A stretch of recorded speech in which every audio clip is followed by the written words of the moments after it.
Assalomu alaykum, hammalar yaxshimisizlar? Charchamayapsizlarmi? Issiqlarda qiynalmayapsizlarmi? Xo'sh, bugun 20-iyul 2026-yil. Xitoy karomimiz, ya'ni Toshkentchasiga aytganda chimchi deyiladi. Chimchimiz 3-suvini ichmoqda. Xudo xolasa holatlarini hozir ko'rsataman. Holatlari mana shunaqa bo'lib qoldi. Chimbarib chiqargan.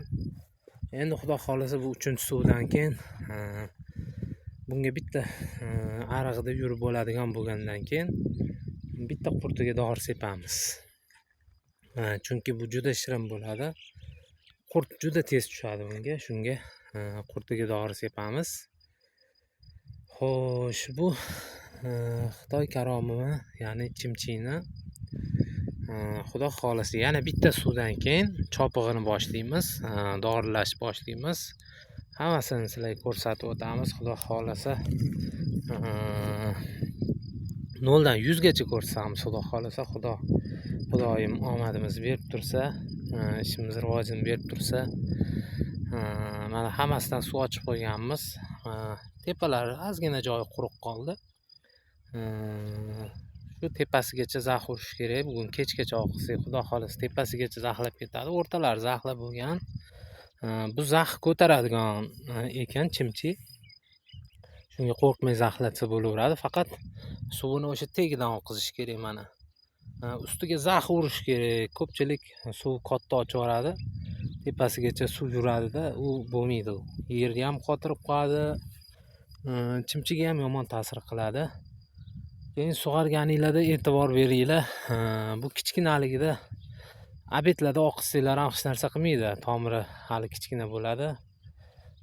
Rivojlanayotgan paytida abetlarda oqizsanglar hech narsa qilmaydi. Faqat oqib turish kerak suv. Suv to'xtab ko'lmay bo'lib qolish kerak emas. Ya'ni demoqchi bo'lganim, suv to'xtab ilib qolish kerak emasda. Isib qolish kerak emas. Issiq suv ichsa hamma kimga yoqmaydi issiq suv, menimcha. Shunga mana ertalab ochgandik. Hozir mana abitdan keyin uje to'g'riroq kecha payt ochgandik-ku, kecha payt kirib to'xtab qolibdi. Endi kechqurun qarab o'tirmadikda, kirib turaverar kesa suv dedik. Kirib oxirga yetmay to'xtab qolibdi. Hozir ertalab kelib yaxshilab yana tarab qo'ydik ariqlaridan. Xudo xolasa mana kechgacha zaxlab ketadi. O'zi odatda 1 sutka oqizardik.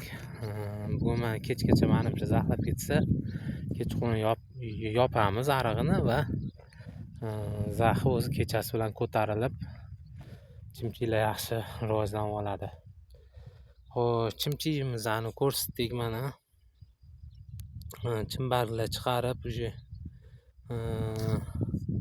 ancha yaxshi bo'lib qolgan. 5-6 ta chiqib yotibdi. Buni yagana ham qildirib chiqamiz.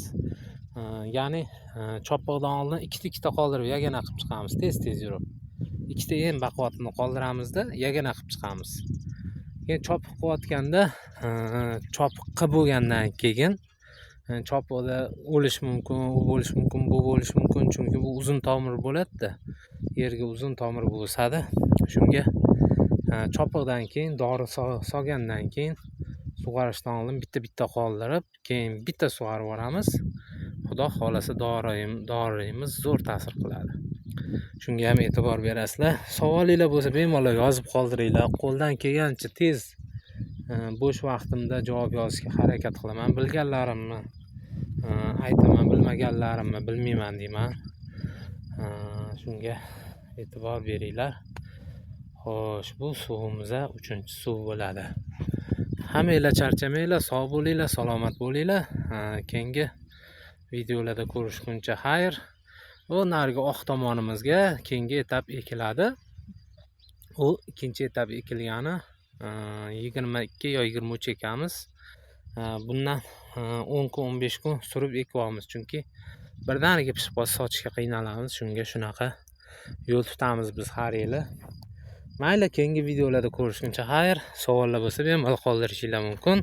Sog' bo'linglar, salomat bo'linglar.